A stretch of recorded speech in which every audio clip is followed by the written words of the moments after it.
सबसे पहले जो अभी एक इनिंग मुकम्मल हो गई है, हम उस पर बात कर लेते हैं। मुल्तान सुल्तान्स ने जो जिस तरह से आज परफॉर्म किया है, यकीनन उनका ये आखिरी मैच है PSL 10 में और एक तरह से वो इस दौड़ से भी प्लेऑफ की बाहर हैं, लेकिन फिर भी अब कोयटा पहुंच चुकी है। लेकिन फिर अब भी दोनों टीम के अगर परफॉर्मेंस को देखा जाए तो जिस तरह से उन्होंने आज मुल्तान ने परफॉर्म किया, बकिया मैचेस के निस्बत कैसा था? लेकिन मुल्तान सुल्तान का कप्तान मोहम्मद रिजवान जो थे, उन्होंने इससे पहले गुफ्तगू करते हुए कहा कि आज वो सरप्राइज़ देंगे, लेकिन वो खुद 4 रन बना सके, टॉस जीता और कल के मैच के बरक्स उन्होंने बैटिंग का फैसला किया। नए खिलाड़ी उन्होंने शामिल किए क्योंकि मुल्तान सुल्तान को पता है कि वो जो इवेंट से बाहर हो चुके हैं। कोयटा ग्लैडिएटर्स ने भी काफ़ी खिलाड़ियों को चांस दिया है क्योंकि वो ऑलरेडी पॉइंट्स पोजीशन पर ना सिर्फ क्वालिफाई कर चुके हैं बल्कि वो टेबल पर पहले नंबर पर मौजूद है। इसलिए यूँ कहना चाहिए कि कोयटा ग्लैडिएटर के लिए एक किस्म का ये प्रैक्टिस मैच है। हाँ, अलबत्ता शदीद गर्मी है, लाहौर में भी, रावलपिंडी में भी। हो सकता था इस मैच को एक दिन आगे कर देते या नाइट में मैच कराते तो लोगों को, देखने वालों के लिए ज़्यादा बेहतर होता, लेकिन शदीद गर्मी में जो मैच खेला जा रहा है और 185-86 रन बनाए। यासर खान बहुत अच्छा खेले हैं ओपनिंग पे, लेकिन बाद में आने वाले बैट्समैन ज़्यादा अच्छा नहीं खेल सके, लेकिन फिर भी उन्होंने 185 या 86 रन बनाए। इतने कम रन नहीं है, दिलचस्प मैच की तवक्को की जा सकती है। कोयटा ग्लैडिएटर के लिए एक प्रैक्टिस मैच भी है। ख्वाजा नाफे का भी पता चलेगा कि आज क्या करते हैं, क्योंकि बाज़ प्लेयर्स को पहली दफ़ा या दूसरी दफ़ा चांसेस मिले और अभी देखना है कि किस हद तक जो है कोयटा ग्लैडिएटर के नए प्लेयर जो है इसके साथ इंसाफ कर सकते हैं। सही। सलीम साहब, आपकी जानिब आऊँगी। दोनों टीम्स जो इस वक्त खेल रही हैं, दोनों के लिए अपनी अपनी पोजीशन वाज़ेह हैं। एक इवेंट से आउट हो चुकी है और एक इवेंट में कम्प्लीटली इन है। दोनों ने काफ़ी नए प्लेयर्स को आज के मैच में मौका दिया है। आप इस हवाले से क्या कहेंगे? बिल्कुल ऐसा ही है और मुल्तान सुल्तान की टीम तो सब कुछ गंवा चुकी है। अब तो उसके लिए एक फेस सेविंग का ही है मैच के। ये मैच जीते तो कम से कम ये कह सके कि आगे 2 मैच तो हमने जीते थे। बहुत ही बदतरीन परफॉर्मेंस आप कह लें। किसी को तवक्को नहीं थी कि वो टीम जो टाइटल जीतती या वो फाइनलिस्ट रही है वो इतना बुरा खेलेगी इस इवेंट में, लेकिन इस बार तो बिल्कुल उन्होंने मायूस किया। आज नए लड़के को मौका दिया उन्होंने, लेकिन थोड़ा थोड़ा कंट्रीब्यूट करते करते 185 रन बना लिए, जो कि बेहतर स्कोर लग रहा है। अब कोयटा का देखते हैं कि किस तरह से आगे से खेलते हैं। अभी तक तो मैंने जो स्कोर देख रहा हूँ 31 रन हो गए बगैर किसी नुकसान के।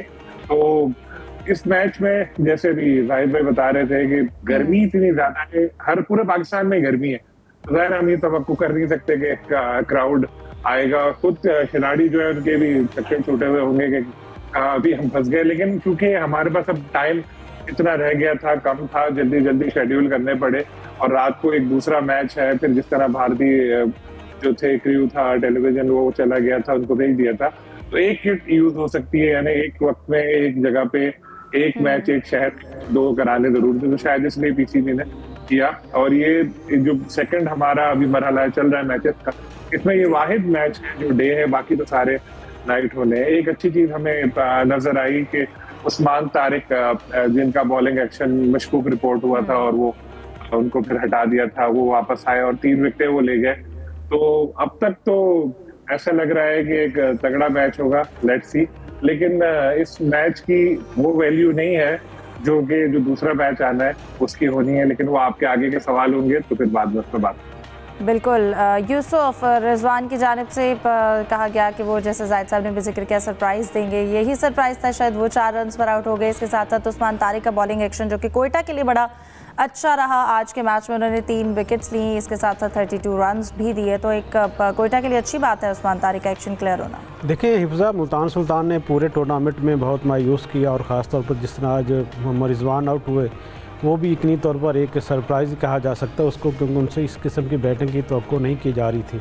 और आज का जो मैच है कोयटा के लिए इतनी तौर पर एक बेहतरीन उनके लिए ऑप्शन हो सकता है कि अपने खिलाड़ी को उन्होंने आजमा रहे हैं। आज ख़ास तौर पर ख्वाजा नाफे और उसके साथ साथ हसन नवाज़ उस टीम का हिस्सा है, तो इतनी तौर पर नौजवानों के पास अच्छा मौका, क्योंकि सिलेक्शन कमेटी भी सबकी नज़र उनके खिलाड़ियों पर ही है किसको टीम में लिया जाए। इसलिए अगर ये आज भी अच्छा परफॉर्म करते हैं, यकीनी तौर पर अपने जो उनके आगे बढ़ने के मौके हैं वो उसको ज़्यादा बेहतर कर सकते हैं। मजमूई तौर पर अगर कोयटा की बात की जाए तो कोयटा ने बड़ा ज़बरदस्त कम बैक किया। डे 1 से लेकर अब तक उनकी जो परफॉर्मेंस में हर रोज़ बेहतरी आ रही है, लेकिन ख़ास तौर पर अगर थोड़ी सी अगर उनको कोशिश मज़ीद बेहतर करनी पड़ेगी, वो जिस जानब तवज्जो दी जानी चाहिए वो है उनकी फील्डिंग की। क्योंकि ओवरऑल मजमूई तौर पर हम देखें तो पूरे टूर्नामेंट में किसी टीम की फील्डिंग को हम अप टू द मार्क नहीं कह सकते। हर मैच में कैच भी छोटे हैं, जिसकी वजह से जो मुखालिफ टीम उसको मौका ज़्यादा मिले आगे बढ़ने के लिए। और मैं समझता हूँ कि ओवरऑल अगर मुल्तान सुल्तान को निकाल कर अगर बाकी टीम की बात करें तो हर टीम में बेहतरी की ज़रूरत है। मुल्तान सुल्तान को तो बिल्कुल नए ओवरऑल अपनी टीम को करना पड़ेगा, नए खिलाड़ियों को लाना पड़ेगा, फिर वो आगे जाकर बेहतर अगले सीज़न में परफॉर्म कर सकेंगे। सही। जाहिद साहब, आपकी जानिब आऊँगी। हम कल का मैच को अगर डिस्कस करते हैं, कराची के साथ ज़ल्मी का मैच था और कराची के हवाले से हम कल ये भी डिस्कस कर रहे थे कि वार्नर ने कल ही फ्लाइट के बाद अपनी टीम को ज्वाइन किया और कल प्लेयर ऑफ द मैच भी रहे। 86 रन उनकी जानिब से बनाए गए और ओवरऑल एक हाई स्कोरिंग मैच था कल का। हिफ्ज़ा देखें, पहली विकेट जल्द गिरने के बाद डेविड वार्नर और जेम्स वेनस बहुत ही अच्छा खेले। उन्होंने इब्तदा में कोई रिस्क नहीं लिया, कोई गलती नहीं की, जैसा कि मोहम्मद हारिस हर मैच में करते हैं।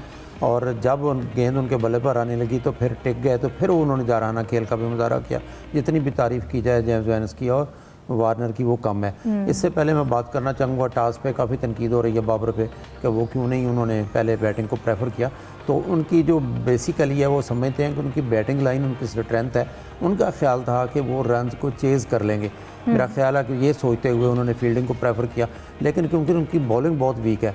अलजारी जोसेफ, ल्यूक वुड जो है उनके दो मेन बॉलर हैं। अगर माजी का रिकॉर्ड उठा के देखें, अलजारी जोसेफ तो आए नहीं और हो सकता है वो कैलकुलेशन में भी कप्तान गलती कर गया हूँ, क्योंकि आखिरी ओवर्स उन्होंने दिए दानियाल को और अली रज़ा को, तो जो आखिरी 2 ओवर थे उनमें 52 रन खा गए।